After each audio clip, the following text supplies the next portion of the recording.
Thesis is dedicated to explore the most romantic aspects of the Italian arrival in Argentina.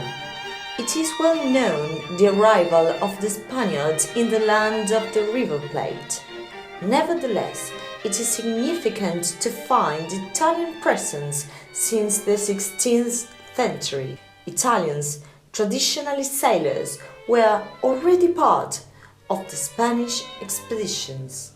This Italian presence allowed that some of the great men who fought for the liberation of Argentina from the Spanish domination were child of Italian.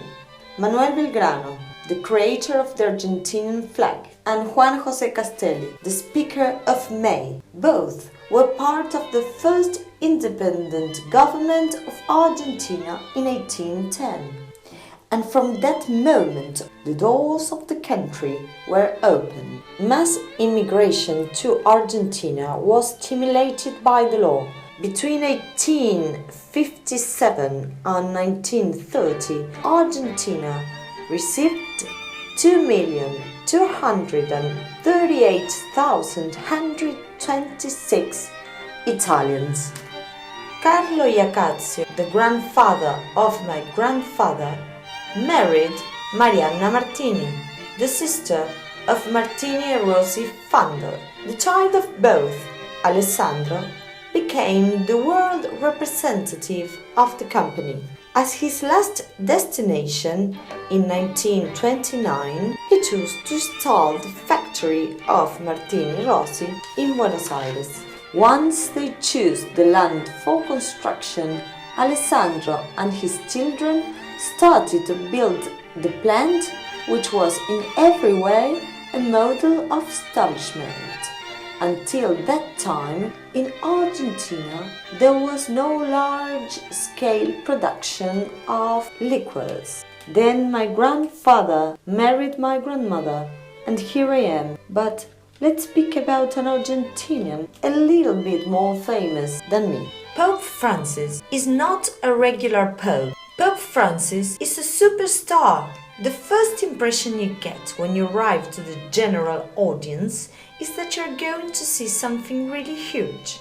Everyone wants to be as close as possible to the star. Every Wednesday is a new concert, and even though he does not throw himself to the crowd as Jim Morrison, Pope Francis seems to enjoy the personal contact, and he spent more than an hour greeting his fans. Since his election last March, attendance at papal events has tripled to 6.6 million. He is the most clicked person in internet with almost 2 million clicks per month. In the first year of papacy, he has been the cover of none less than Rolling Stone magazine, The New Yorker, and the Time magazine. Pope Francis is the real version of a superhero. On January 24th, 2014, Roma woke up with a graffiti of Francis painted as a superhero, a Superman, with his black suitcase in which was written Valores, in English, values. When Bergoglio was a porteño like the rest of us, he received the call when he was recovering from a surgery in which he lost half of his lung, and a nun said to him, "With your pain, you're imitating Jesus." Bergoglio himself said in a radio interview, "What did I feel? Nothing. He called me." Another tender story. When Bergoglio was 12, he used to have a girlfriend, Amalia, and at the time he wrote to her a letter in which he said, "If I don't marry you, I will become a priest." The love story is finished, but Amalia became a celebrity because she is the only Argentinian with the Pope as an ex-boyfriend. It is important to remember the role of Bergoglio as a professor in the best educational institutions of the country. He put all his efforts to elevate the spirit and the knowledge of their students. For this purpose, being rector of the University of the Litoral, he brought Jorge Luis Borges, the best Argentinian writer to give a conference. The simplicity of his message sends to the world the hope of a better life. Thanks to this hope, Rome is finally relocated in the center of the Christian world. The Immigrants Hotel in Buenos Aires was the reception point for all those who arrived in Argentina. The accommodation was free for 5 days, and the hotel capacity was for 1,000 people at the time. After the stay in the hotel, the conventillo became the most popular housing. The conventillo was a type of collective urban dwelling. Beyond the real estate situation, the conventillos turned out to be the ultimate melting pot of culture and the cradle of the cocoliche, the linguistic mix between Italian dialects and the Castilian of Buenos Aires. Conventillos were the Babel of Buenos Aires, La Boca, a Genoese neighborhood. It is incredible to see how a group of Ligurian sailors built it a whole neighborhood with the leftovers of their own ships. Italian design is unpredictable, and from the spontaneous design of La Boca to the excellence of the opera theater.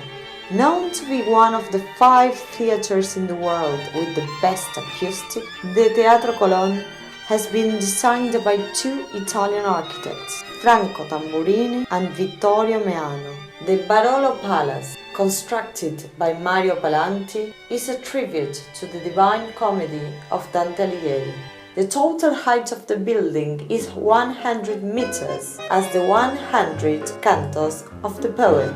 The palace is divided in 3: Paradise, Purgatory, and Hell. In the paradise of this magic building, there's a lamp of 300,000 light, representing the love consummation between Dante and his beloved Beatrice.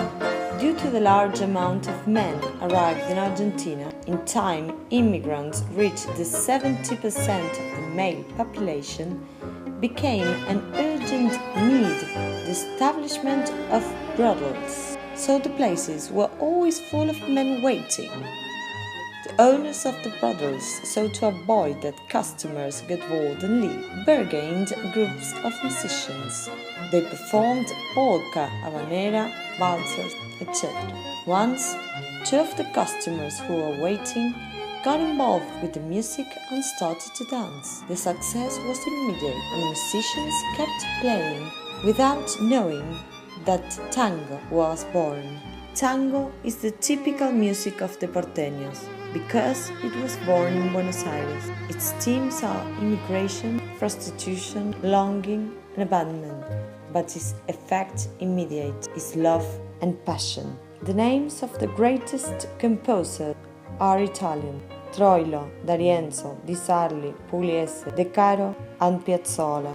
On September 20, 2009, the UNESCO declared tango intangible cultural heritage of humanity.